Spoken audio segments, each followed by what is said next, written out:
You think poverty is temporary, but your appearance has already sentenced you. Looking poor invites disrespect, exploitation, erasure. Power notices signals, not excuses. If this unsettles you, stay. Chapter 1. The Illusion of Neutrality.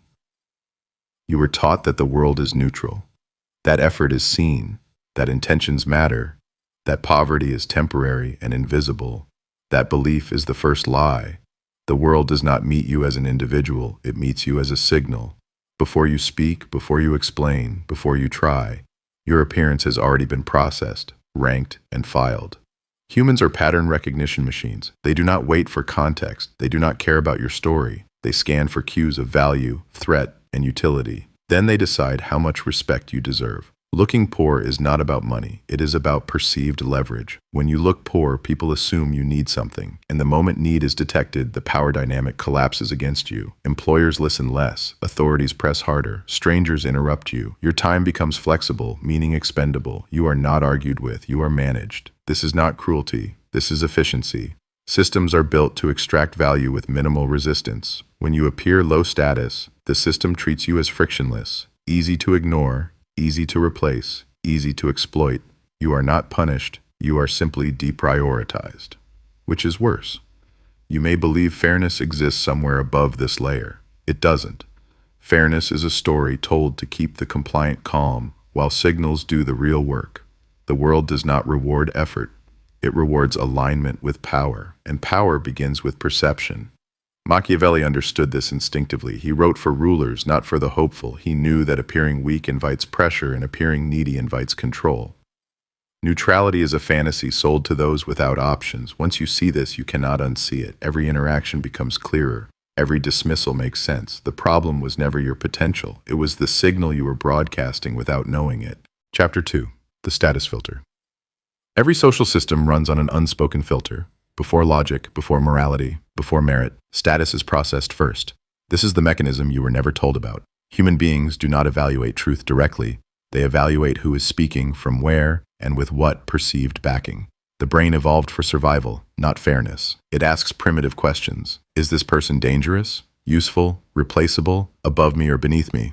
Only after that does content matter, if it matters at all. When you look poor, the filter locks you into a losing frame. Your words carry less weight. Your objections sound like complaints. Your silence is read as confusion, not restraint. Even your confidence is misinterpreted as arrogance, because confidence without visible backing violates expectation. The system corrects that violation by pushing back harder. This is why explanations fail you. Explanations signal asymmetry. The moment you defend yourself, you confirm suspicion. You imply judgment has already been passed and you are responding from below. The listener relaxes. They have leverage. They don't need to understand you. They only need to manage you. Status works like gravity. It bends interaction without announcing itself.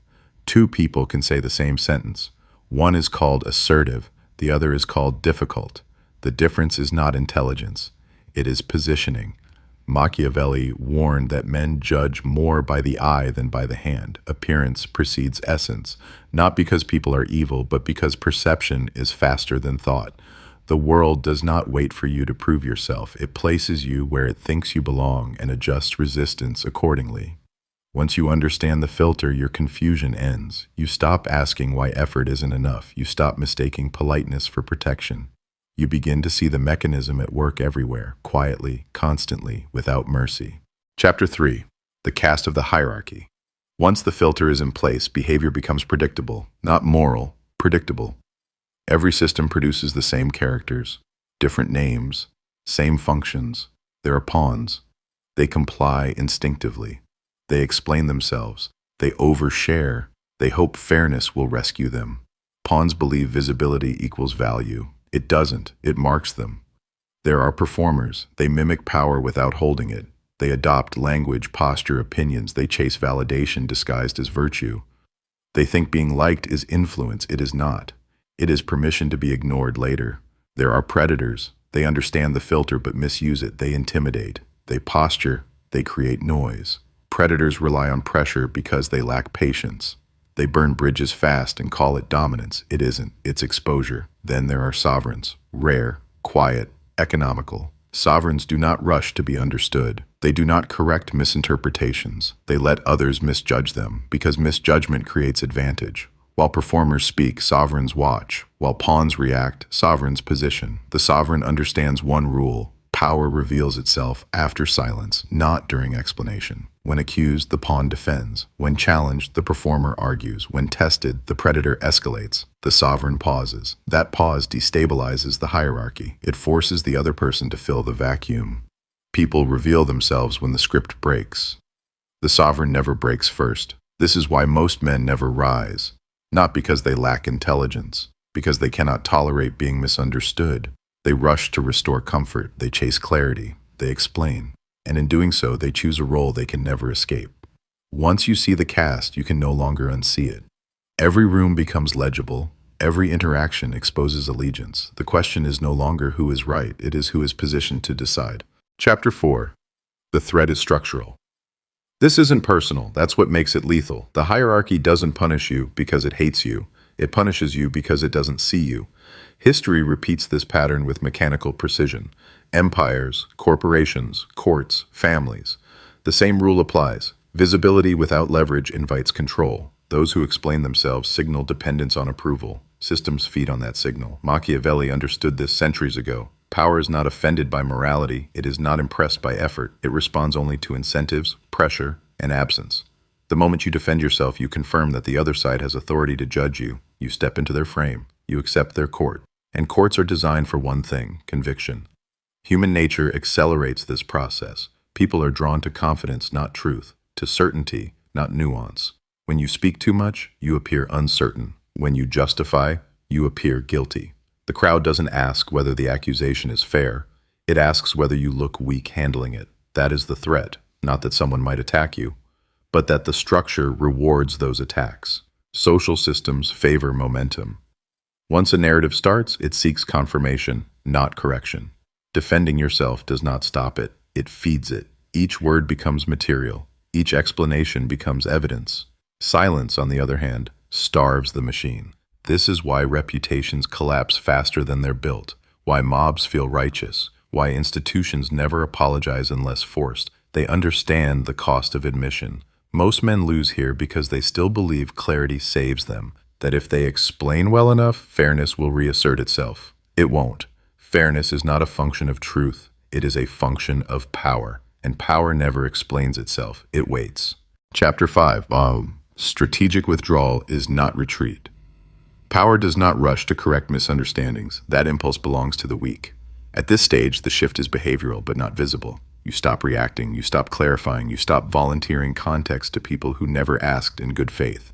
This is not passivity, it is positioning. Silence is not empty, it is loaded. When you refuse to explain yourself, you create asymmetry. The other side expects engagement, they expect friction, they expect you to step into their frame and wrestle. When you don't, the energy collapses back onto them. They are left performing alone. Over time, performance without resistance looks unstable. This is the quiet mechanics of dominance. Restraint forces projection. People fill silence with their own fears, assumptions, and insecurities. The accuser begins to talk more, to justify themselves, to seek allies. Each move exposes motive. You learn without revealing. That is leverage. Machiavelli favored indirect pressure for a reason. Direct confrontation escalates visibility. Indirect control shapes outcomes while keeping your hands clean. You are not absent, you are unreadable.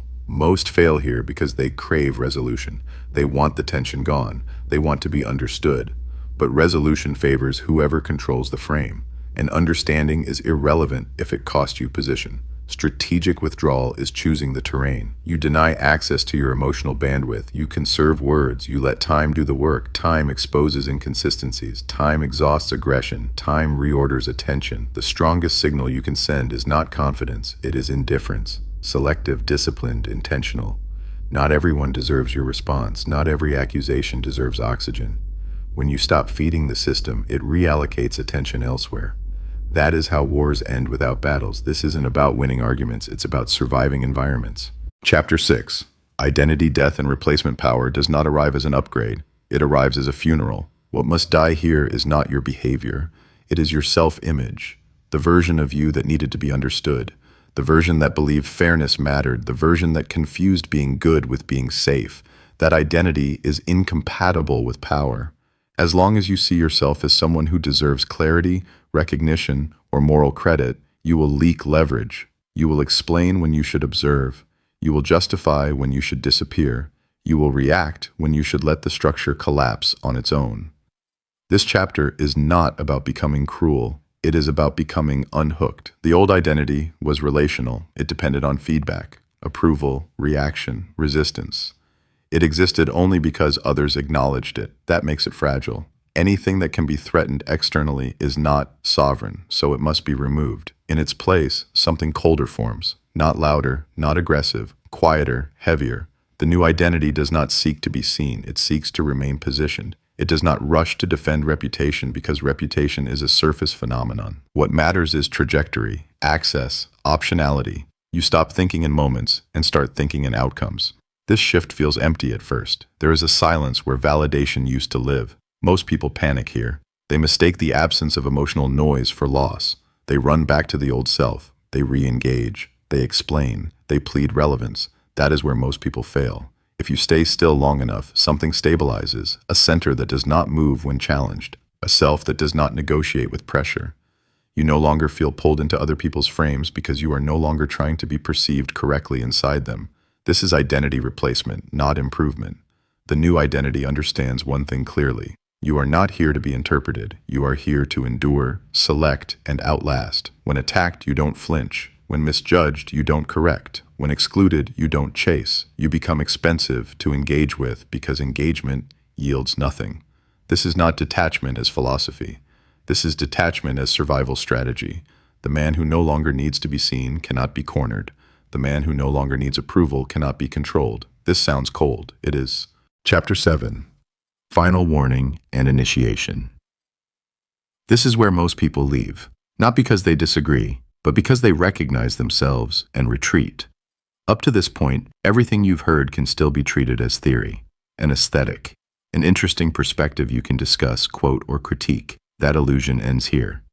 Because this chapter is not informational, it is a line. On one side are those who will return to comfort, to explanation, to moral camouflage, to the familiar weakness of being understood rather than being effective. They will close the video, feel briefly superior for having considered these ideas, and then go back to playing roles inside systems they don't control. On the other side are those who feel something severe, a quiet recognition that something in them has already changed, that certain behaviors now feel impossible. That once you've seen how power actually moves, how silence disorients, how absence creates gravity, how restraint signals dominance, you cannot unsee it. This is the cost. You will no longer get the relief of innocence. You will no longer be able to hide behind intentions. You will notice weakness in yourself before you notice it in others. That awareness is heavy. It removes excuses. It removes comfort. It removes the lie that you are losing because the world is unfair. You begin to understand that most losses are positional, not moral, and that is dangerous knowledge. Because once you accept it, you are responsible. No one is coming to reward you for restraint. No one will applaud your silence. No one will tell you when you've crossed the threshold. That's why this channel exists. Not to grow, not to please, not to persuade everyone, but to mark separation. If you stay, understand what you're agreeing to. This is not entertainment. This is not motivation. This is not self-improvement. It is initiation. You are choosing to think differently, to move slower, to speak less, to stop volunteering your inner world to people who haven't earned proximity. Most will not make this choice. They'll call it cold. They'll call it unhealthy. They'll call it AI trash because dismissal is easier than self-confrontation. Let them. Don't subscribe to support this channel. Subscribe to mark the moment you stopped needing permission. This is Mind Forge. Not everyone belongs here. That's the point.